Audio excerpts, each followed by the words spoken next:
구독자분께서 선물로 주신 달력을 한번 써볼까? 2021년 보자. 다 지났네.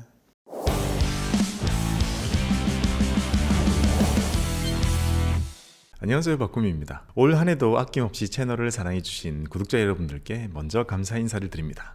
내년에는 더 부자가 되시길 기원합니다. 제가 유튜브를 했던 과거 2년 반의 시간을 되돌아보니까요, 막 좋은 투자처를 알려드리거나 정보를 알려드리거나 시장 전망을 하거나 그런 거는 하지 않았죠. 제가 왜 그랬을까 생각해보면 저라는 사람 자체가 먼저 아주 실용적인 것, 손에 잡히는 것을 좋아합니다. 좋은 말 100마디보다는 손에 잡히는 뭔가를 쥐어주는 것, 그런 걸 좋아하거든요. 그래서 컨텐츠 고민을 할 때도 따라 할 수 있는 투자, 미국 연준 의장의 생각 말고 지금 내가 하고 있는 고민에 대한 답, 지나고 나서 돌아보니까 주로 그런 컨텐츠를 하고 있고 그런 게 저의 색깔이 되어가고 있다, 이런 생각이 들더라고요. 그래서 오늘은 제가 한 해 동안 열심히 채널과 책과 강연을 통해서 소개해드렸던 내용들을 정리해보는 시간을 가져볼까 합니다.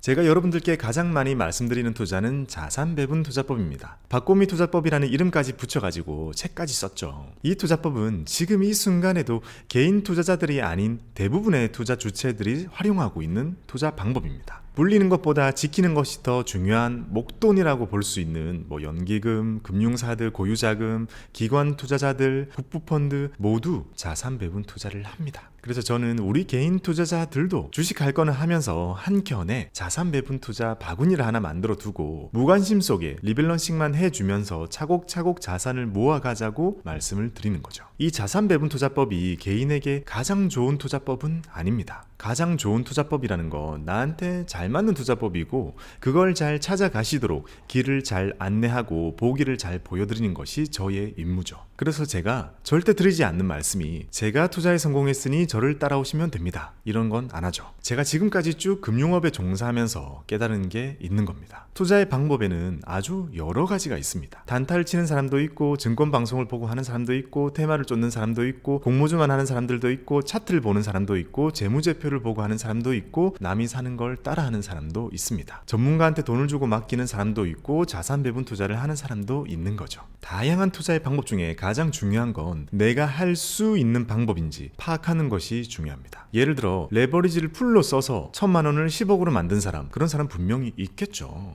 그런 사람은 주식시장에서 항상 있습니다. 중요한 건 그렇게 레버리지를 풀로 써서 한 종목에 몰빵하는 투자를 내가 할 수 있느냐 없느냐는 겁니다. 참고로 저는 죽어도 못하거든요. 저는 돈을 못 버는 한이 있더라도 그런 리스크는 감당 못하거든요. 예전보다 이제는 잃을 게 더 많아져서 한 방에 훅 갈 수 있는 투자를 저는 할 수가 없습니다. 그래서 제가 과거에 현업에 있을 때는 주식 브로커였고 거의 하는 일의 99%가 주식이었음에도 불구하고 여러분들께 그동안 주식에 대해서는 거의 말씀드리지 않았습니다. 왜냐하면 가장 안전하고 가장 무난하고 가장 합리적인 투자부터 서서히 해 나가시길 바랬거든요. 지금 생각해보면 그런 저의 의도가 잘 전달이 되고 잘 따라와 주신 것 같아서 정말 감사의 말씀을 드립니다. 올 한 해를 돌아보면 주식에 모든 걸 쏟은 그런 투자자분들께서는 시장이 생각보다 녹록지 않다는 걸 느끼셨을 거고, 만약 그런 스트레스가 즐거움이 아니라 나를 너무 괴롭히고 원래의 나의 삶도 조금씩 갉아먹고 있다면 꼭 이런 자산 배분 투자법에 대해서 관심을 가져보시기 바랍니다. 막상 제가 제 채널에서는 자산 배분 투자법에 대해서 별로 컨텐츠가 없더라고요. 그래서 내년에는요, 자산 배분 투자 방법에 대한 걸 차근차근 알려드리고 따라할 수 있는 그런 실용적인 컨텐츠로 시리즈물로 연재를 해드리겠습니다. 그럼 제가 올해 말씀드린 그 자산 배분 투자법이 어떤 것인지 간단히 알려드리겠습니다.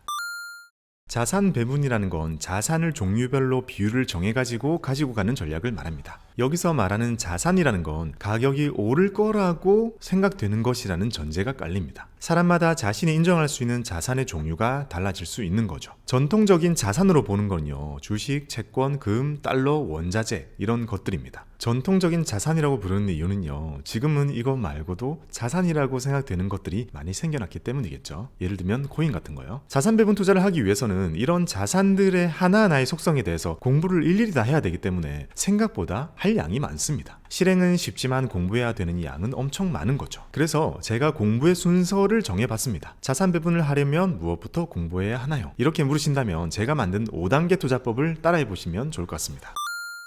1단계 현금 관리입니다. 증권사에 계좌를 트고 CMA에 돈을 넣어보고 이자를 좀 받아보는 겁니다. 그리고 증권사에서 다루는 상품들 중에 가장 안전하다고 볼 수 있는 RP, MMF, 발행어음 이런 걸 사보는 것이 1단계입니다. 이걸 해보면 증권사가 생각보다 무서운 곳이 아니구나, 주식 말고 다른 것도 있구나, 이런 것을 아실 수 있습니다. 그럼 그동안 낯설었던 증권사와 인사를 하고 많이 친해지게 되는 계기가 되겠죠. 그리고 시간이 좀 더 지나면 예금자 보호 안 되면 큰일 나지 않아요? 이런 질문은 안 하게 되실 거예요. 그 다음 2단계는요, 안전자산 관리입니다. 증권사와 어느 정도 친해지셨다면 우리가 흔히 안전자산이라고 부르는 자산들을 매수를 해보는 겁니다. 대표적으로 채권, 금, 달러 등이 있습니다. 채권은 개별적인 채권을 사도 되고 ETF나 펀드를 통해서 사도 됩니다. 금도 펀드나 ETF로 사도 되고 금 현물로 사도 되죠. 달러는 계좌 안에서 단순하게 환전을 해도 되고 달러 RP나 달러 발행어음 같은 상품을 매수해도 됩니다. 단 여기서 주식을 사서 가지고 있는 것은 저는 비추합니다. 달러를 투자하기 위해서 하는 건데 주식의 변동성을 내가 떠안게 되면 안전자산을 경험하려는 나의 목적에는 안 맞는 것 같거든요.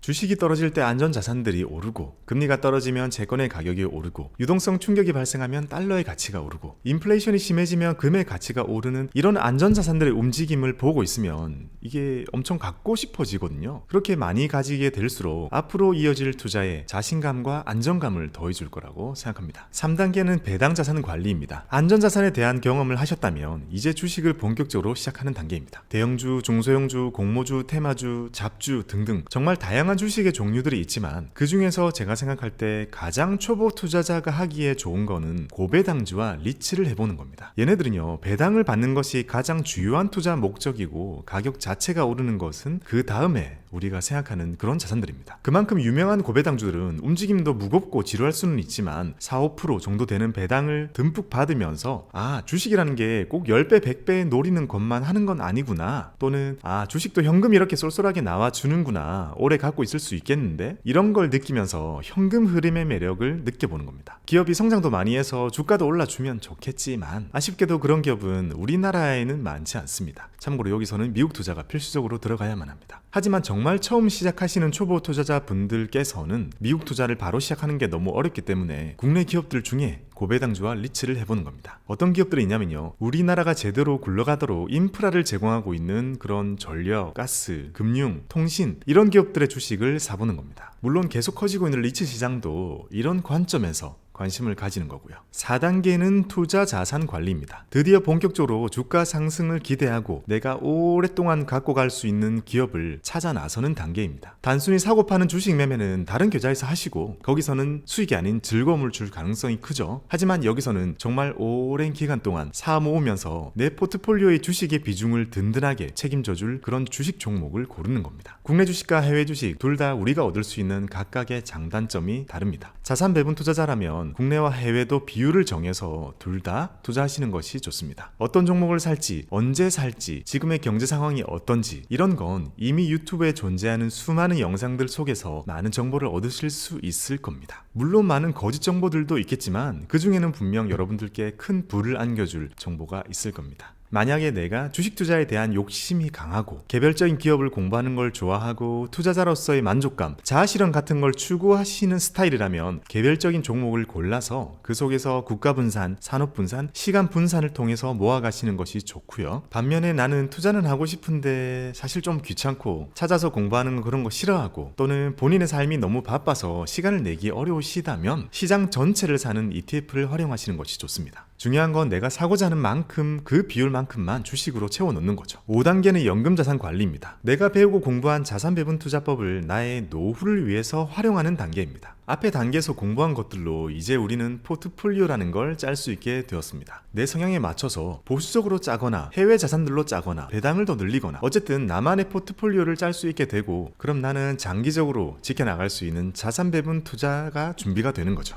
그리고 이걸 연금 계좌에서 구현을 하는 겁니다. 연금저축 계좌나 IRP가 그 중심이 될 것이고요. 이제 여기에 ISA 계좌가 추가가 되어가지고 이제 이런 연금 계좌들과도 연계까지 되고 있습니다. 이런 계좌들의 활용법, 연말정산, 노후준비, 연금준비 이런 것에 대한 내용을 공부하셔가지고요. 궁극적으로 나의 투자가 나의 노후를 위한 것이 되도록 만드는 것이 바로 5단계입니다. 우리 대한민국의 투자자의 입장에서는 노후 자금과 목적 자금이 명확히 구분이 되어야 합니다. 우리나라의 특성상 그냥 수십 년 쭉 이어서 목돈 투자를 하면서 모을 수는 없잖아요. 사실 자산 배분에 대한 여러 이론이나 실증적인 연구 이런 건 다 미국에서 했겠죠. 근데 미국은 적어도 우리처럼 결혼할 때랑 집 살 때 그렇게 모든 걸 다 써버리지는 않거든요. 그래서 우리처럼 몇 년에 한 번씩 가진 모든 걸 다 털어서 써줘야 되는 우리 입장에서는 노후 자산을 강제적으로 출금도 안 되도록 계좌 속에다가 이렇게 노후 자금이라고 꼬리를 붙이고 모으지 않으면 사실 모으기가 힘듭니다. 저를 비롯한 우리 아래 세대의 사람들은요, 정말 100살까지는 우습게 살 거기 때문에 어떻게든 노후 자금을, 그것도 투자를 통해서 출금도 못하도록 해놓고 그렇게 모으는 것이 중요하다고 생각합니다. 내가 앞서 배운 모든 자산에 대한 공부 이런 걸 이 연금 계좌에서 실현을 하는 거죠. 그게 마지막 5단계입니다. 만약 이렇게만 말씀드리고 마치면 그냥 뜬구름 잡는 소리로 끝날 수가 있거든요. 지금 당장 시작하는 방법도 알려드릴게요.